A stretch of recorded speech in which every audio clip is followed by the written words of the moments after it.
এই যে সংসদের নাম শুনলে যে মানুষগুলো হুজুরদের টিটকারি মারে, না হুজুর আবার সংসদে যাবে মানে?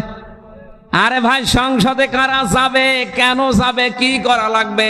আল্লাহ এই সূরার ভেতরে প্রায় 13টা পয়েন্ট দিয়েছেন। আমরা আসেন তেলাওয়াতকৃত আয়াতের ব্যাখ্যায় যাই।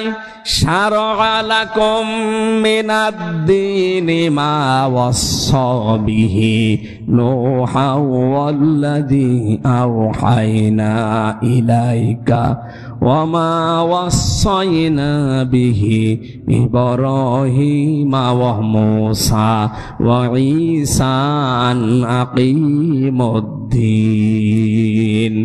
ওয়া লা তাতাফাররাকু ফীহি ইলা আখিরি আয়া। শারআ শব্দ দিয়ে আল্লাহ আয়াত শুরু করলেন।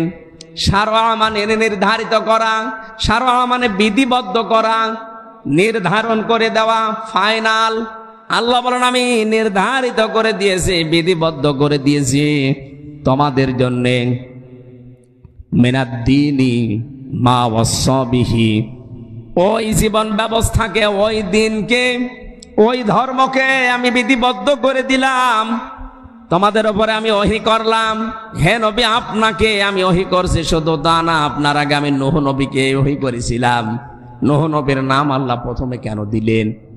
হযরতে আদমের পরে হযরতে নূহ ছিলেন রাসূল এবং শরীয়তের বিধান তিনি পেয়েছিলেন।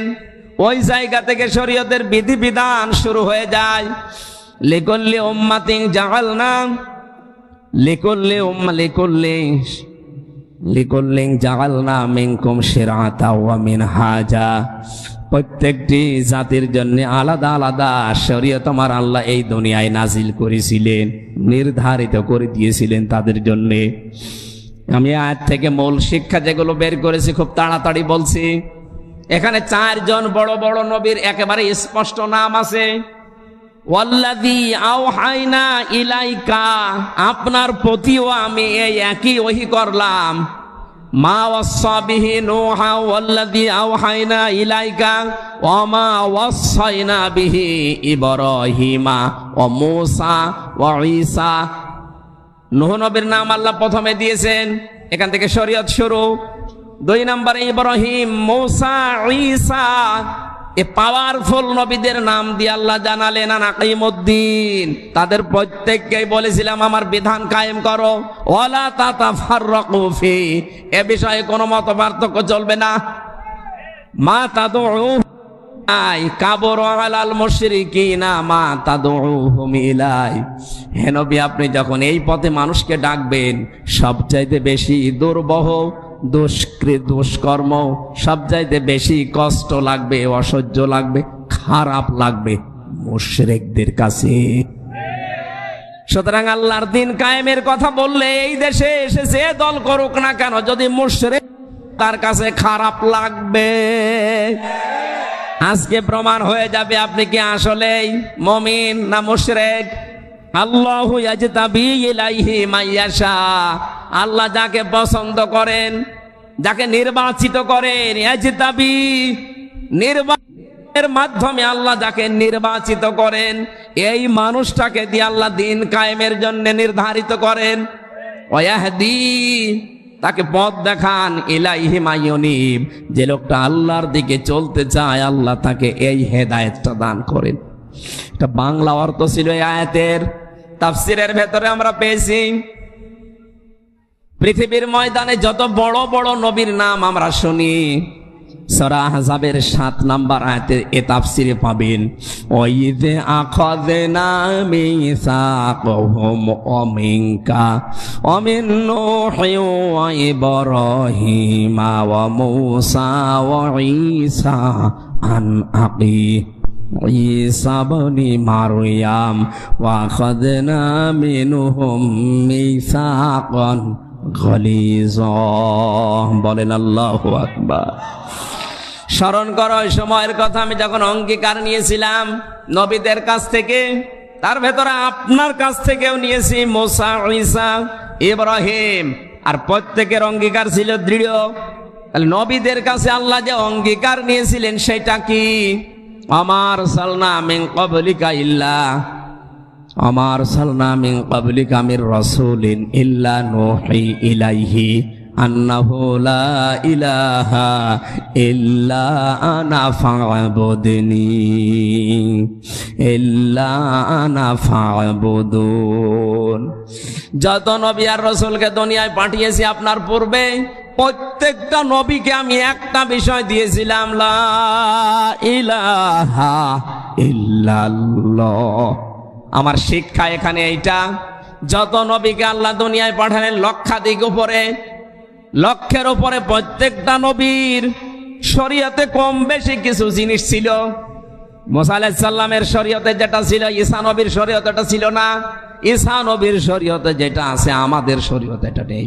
কিন্তু প্রতিটি নবীর মিশন এবং ভীষণ এইটা ছিল, আনাকিমুদ্দিন, দিন কায়েম করা লাগবে। ওয়ালা তাতাফাররাকু ফি, এই বিষয়ে কোনো ফতোয়াবাজি চলবে না। সুতরাং বাংলাদেশে যে যেই দলে আছেন, মতে আছেন, যে যে দরবার নিয়ে আছেন থাকেন, এক কাতারে আসা লাগবে এই বাক্যে যে আনাকিমুদ্দিন, দিন কায়েম করতে হবে। কথা বলুন। দিন যদি কায়েম না করতে পারি, আপনার দরবারের দরবার কিন্তু চলবে না। কথা বলেন না কেন? আপনি যে চিল্লায় যাচ্ছেন, জীবন চিল্লাও চলতে দেবে না।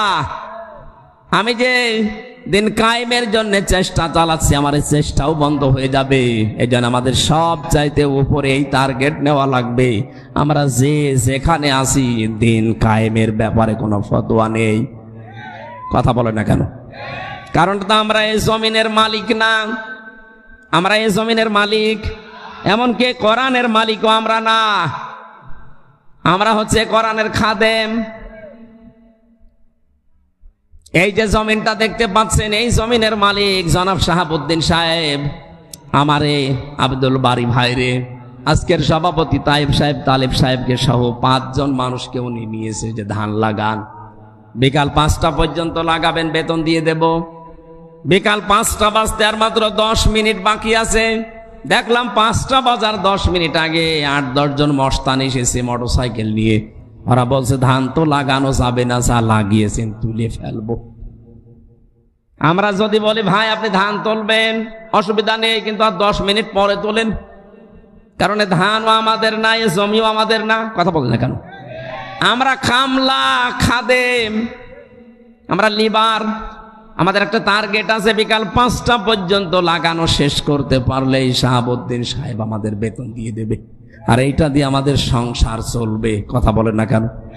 এর আগে যদি আপনি তুলে ফেলেন, আপনাকে আমরা বাধা দেব, কথা কাটাকাটি হবে, হাতাহাতি হবে, মারামারি হবে, রক্তপাত হবে, মেরে ফেলা লাগলে মেরেও ফেলবো, তাও বেতন নেব। জমিনের মালিক আমরা, কোরআনের মালিক। 53 বছর বহু মানুষ কোরআনের খাদেম, যারা চেষ্টা চালাচ্ছে আল্লাহর এই জমিনে আল্লাহর এই বিধানকে পালন করার জন্য। কিন্তু দেখতে পাচ্ছি অনেক মস্তান গোশের মানুষেরা বাধা দিচ্ছে। শুধু বাধা না, এ ধান তুলে ফেলার চেষ্টায় আছে। এই জন্য আমরা সংখ্যায় যদিও কম, লেবার মাত্র 5 জন, আমরা চেষ্টা চালিয়ে যাচ্ছি। ওয়াবুদু রাব্বাকা হাত্তা ইয়াতিয়াকাল ইয়াকিন, ইবাদত করো ওই পর্যন্ত যতদিন মরণ না আসে।